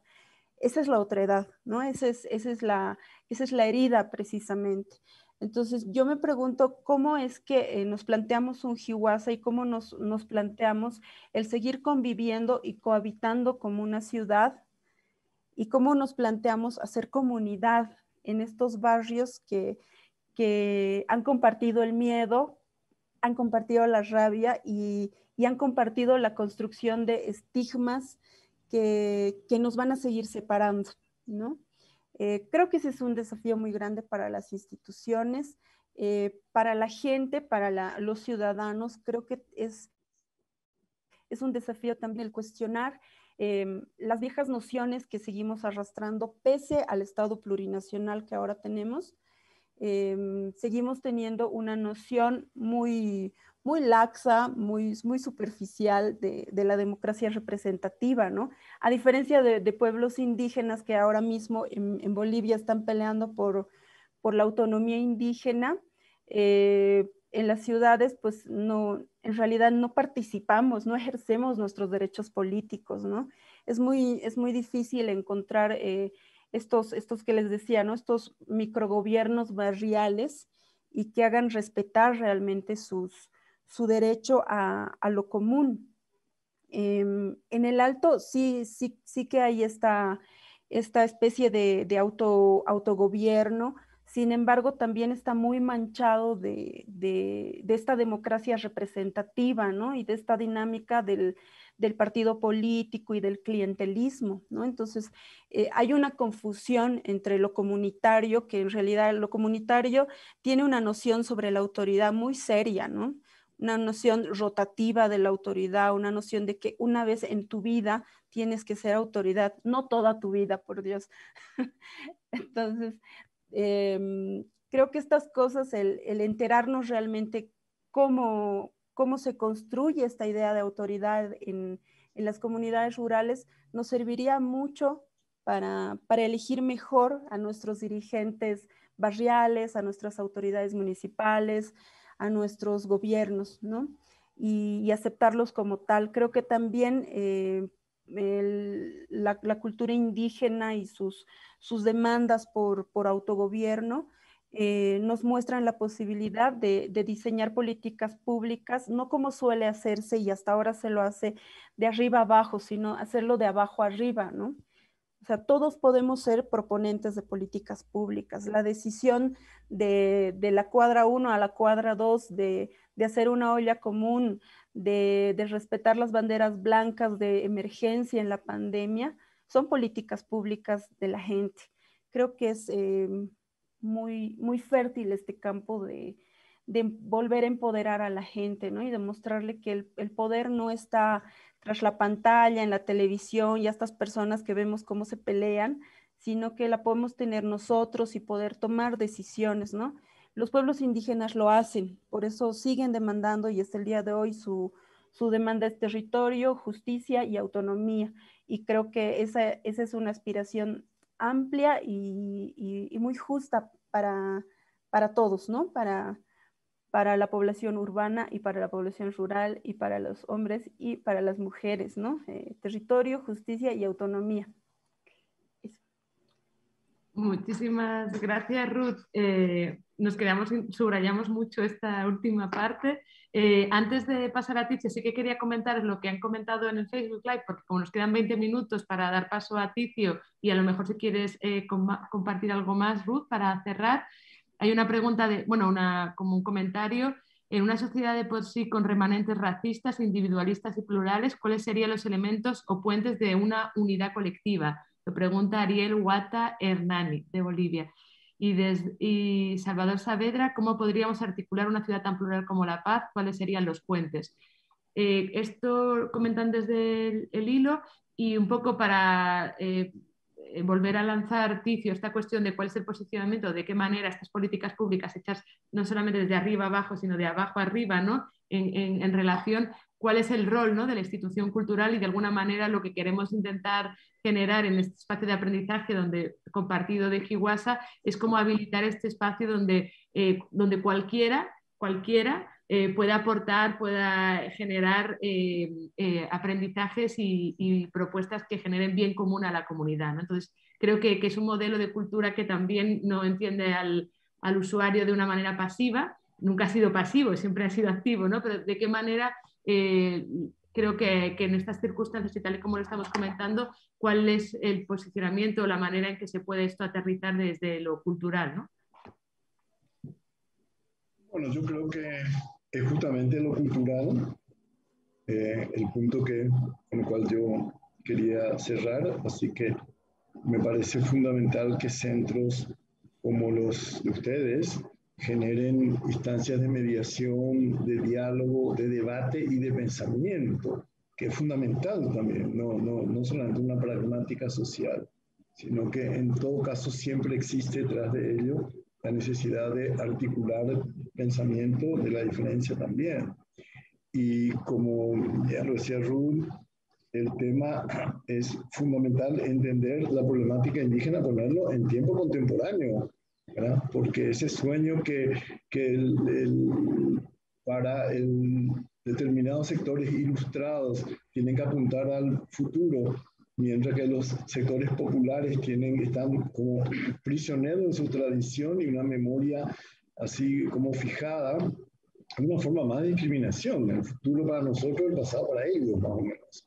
Entonces, yo pienso que ese tipo de debate resulta fundamental y acá se conecta con la cuestión que yo quería plantear, que detrás de casi todos los puntos que estamos hablando, existe como hoy el reclamo de pensar no solamente en términos macropolíticos, o sea, en relaciones objetivas de desigualdad, de asimetría, etcétera, sino sobre todo y muy especialmente cuando hablamos de sectores populares también, cómo pensar micropolíticamente. Yo creo que en todo, no solamente el pensamiento indígena, que no se llama, por cierto, así micropolíticamente, porque no necesita hacerlo, pero en todo el pensamiento occidental, no solamente de Deleuze, sino quizá desde bastante antes, se viene reivindicando la dimensión cultural, que es básicamente la dimensión de las subjetividades, del inconsciente, del deseo, porque gran parte de las manipulaciones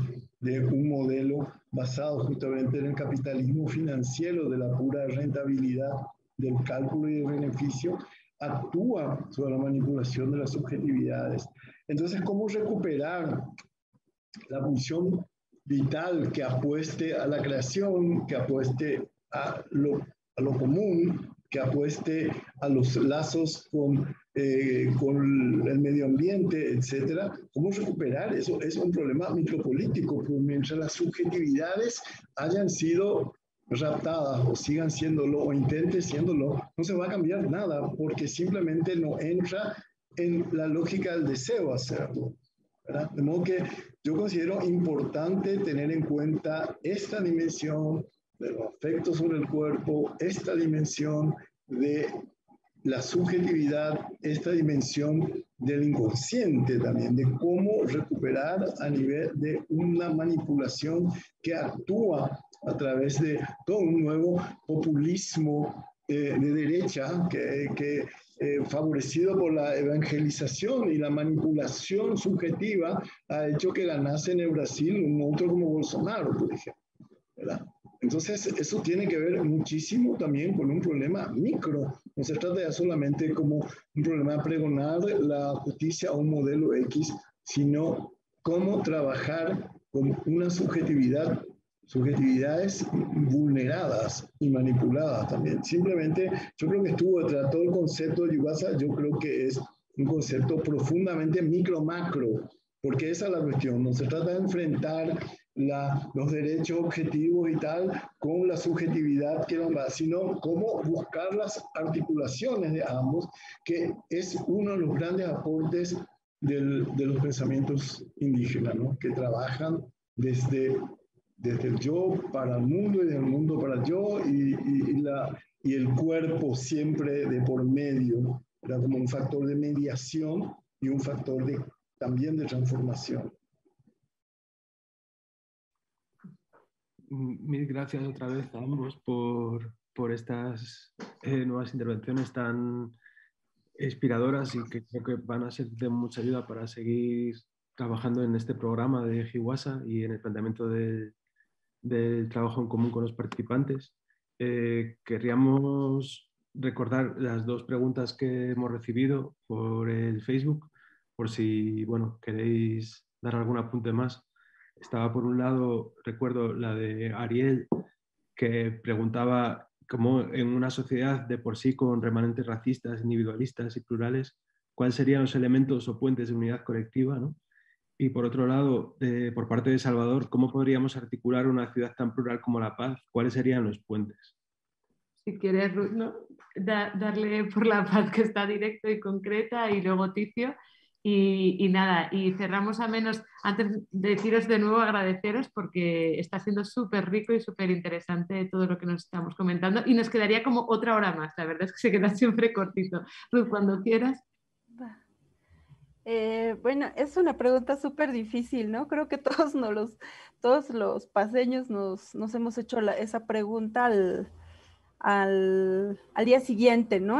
Al día después del conflicto, una sensación súper fea de no poderte mirar a la cara, ¿no? Con las otras personas, ¿no? Y haber sospechado de todos y ver quién te quiere atacar, ¿no? Y yo creo que hay, no sé si desde las instituciones oficiales o las iniciativas, ¿no? Creo que tenemos que entablar diálogos, ¿no? Es necesario y urgente el develar quién es el otro, ¿no? El dejar de lado el prejuicio, por ejemplo, el prejuicio es lo que está mandando en nuestra sociedad. Entonces, en algún momento con los asesinatos que han habido en Pedregal, nosotros, bueno, en el colectivo Cheje se planteó hacer caminatas, ¿no? Hacer una caminata, hacer una cartografía de memoria, ¿no? De recogimiento de testimonios y caminar, ¿no? O sea, caminar las rutas que en el conflicto, por ejemplo, nos habían sido vetadas, ¿no? O sea, si el que te está atacando está del otro lado del barrio, pues ir a ese barrio, ¿no? Y intentar articular estas sensaciones, estos temores y ponerles rostro, ver qué hay detrás, ¿no? Porque el prejuicio nos está llevando a una separación muy, muy drástica, ¿no? Una separación incluso hasta de sectores sociales como estamentaria, ¿no? De agudizando en muchos casos las diferencias sociales, las desigualdades, ¿no? Y claro, no se trata de reconstituir, ¿no? Una convivencia que de por sí, como dice la pregunta, ya era conflictiva, ¿no? Creo que también sirve mucho el tema de la autobiografía, ¿no? Del preguntarse quién es uno y tratar de operativizar, ¿no? Esto que nos ha metido hace años es el tema de la plurinacionalidad. Muy poca gente lo puede explicar, ¿no? O sea, evidentemente Bolivia es un país con pueblos indígenas y tal, pero los prejuicios son tan grandes que tú no eres capaz de describir a un pueblo indígena o describir tu relación con los pueblos indígenas o siquiera ver en tus ancestros, en tus abuelos, estos rasgos que en la mayoría de nosotros sí que están, ¿no? O estas relaciones de pronto de dominación en las que pues de alguna manera sí que participas, todos estamos participando de esta conformación, entonces hay que ver de qué lado estamos, ¿no?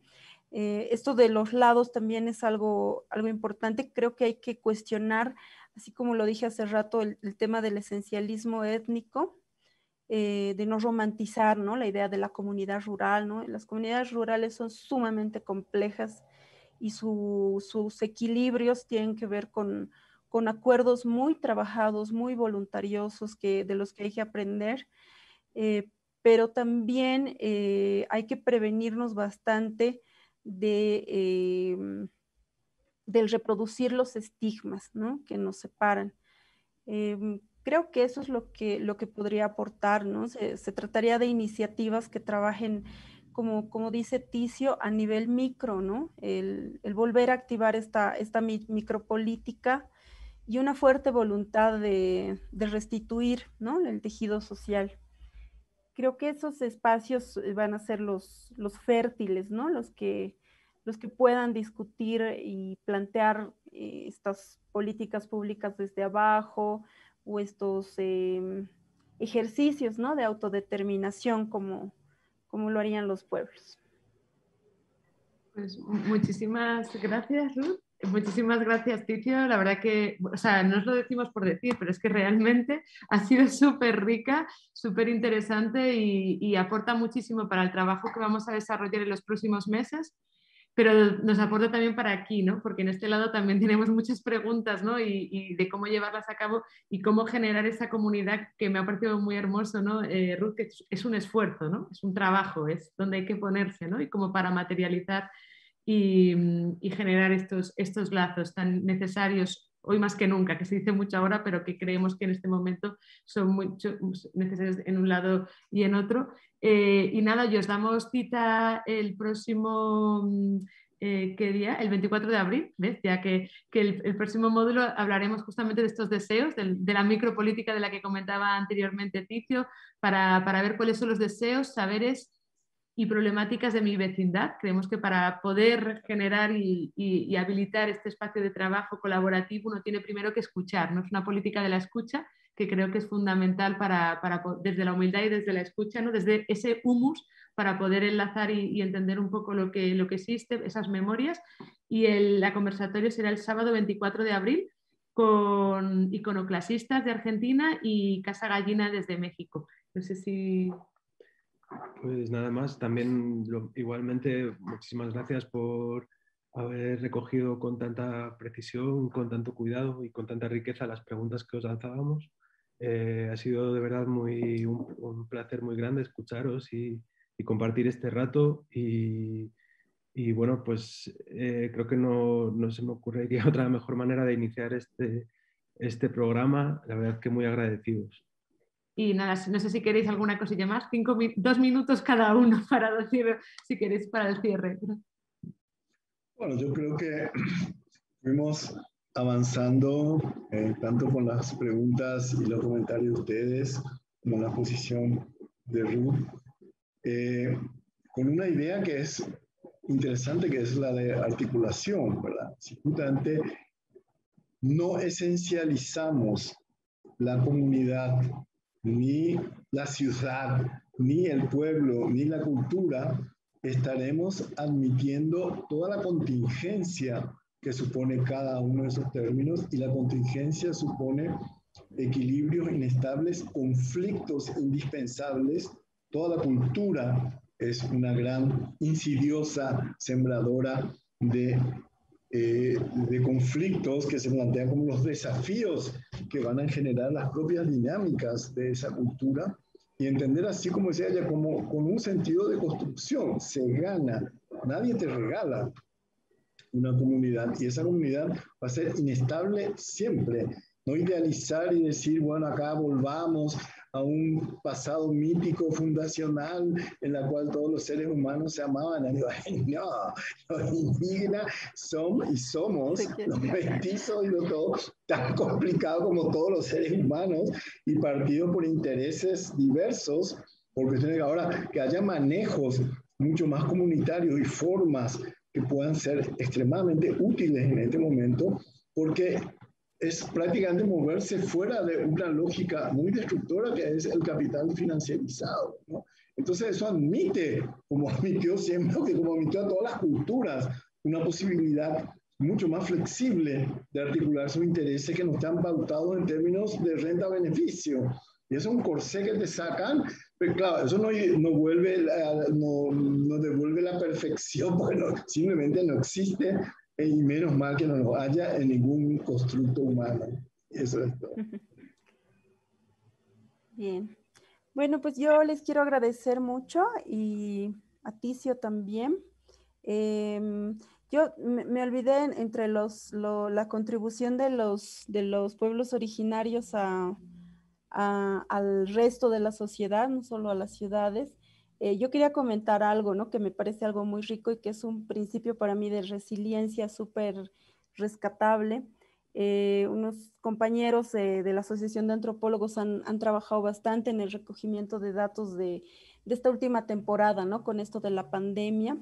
Y encontrábamos que los pueblos indígenas, varias comunidades están haciendo rituales del despacho del coronavirus, ¿no?